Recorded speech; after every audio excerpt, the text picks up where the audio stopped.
ఈరోజు నీ కంటి నిండా కన్నీళ్లున్నాయి. ఒక రోజు రాబోతుంది నీ నోటి నిండా నవ్వు ఉంటుంది. చేస్తాడు అట్లా. ఈరోజు నీ కన్నుల నిండా కన్నీళ్లున్నాయి. ఒక రోజు రాబోతుంది నీ నోటి నిండా నవ్వు ఉంటుంది. ఈరోజు నీ చెయ్యి ఖాళీ అయిపోయింది. ఒక రోజు ఏడ్చుకుంటున్నావు, కానుకేయటాన్ని కూడా రూపాయి లేకుండా అయిపోయింది నాయన, నా జీవితం ఏంది. కానుకేయటాన్ని కూడా ఎత్తుక్కోవాల్సి వచ్చింది నాయన, ఏంది నా పరిస్థితి. అందరూ పరిచర్యకు అన్ని రకాలుగా చేస్తుంటే నేను కనీసం ఆదివారం వేసే చందాకు కూడా గతి లేకుండా అయిపోయాను ప్రభా అని ఏడుస్తుండొచ్చు. Don't worry. 2 చేతులతో నువ్వు దేవుని పనికే కాదు దీనులకు సహాయం చేయటానికి నీకు శక్తి కలుగుతుంది.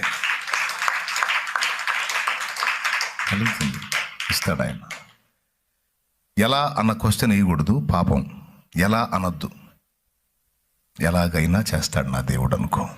పసిబిడ్డలాగా అనుకో. అలా నమ్మిన వారి ఎడలని దేవుని బలమైన కార్యాలు జరుగుతాయి. ఈరోజు నీకే ఉద్యోగం లేకుండా, నీకే బ్రతుకు తెరువు లేకుండా ఇబ్బంది పడుతున్నావు. ఇది కూడా చెప్తున్నా, గుర్తుపెట్టుకో, గుర్తు రాసుకో.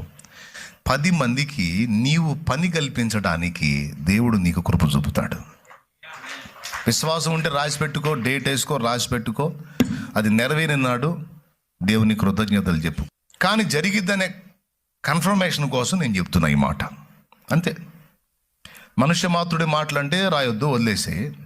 దేవుడు నాతో మాట్లాడుతున్నా, డౌట్ ఇది, నాకు ఆన్సర్ ఇచ్చాడంటే రాసుకో.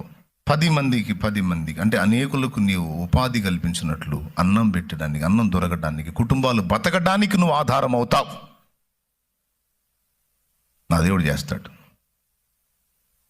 శామ్యూయల్ చేస్తాడు.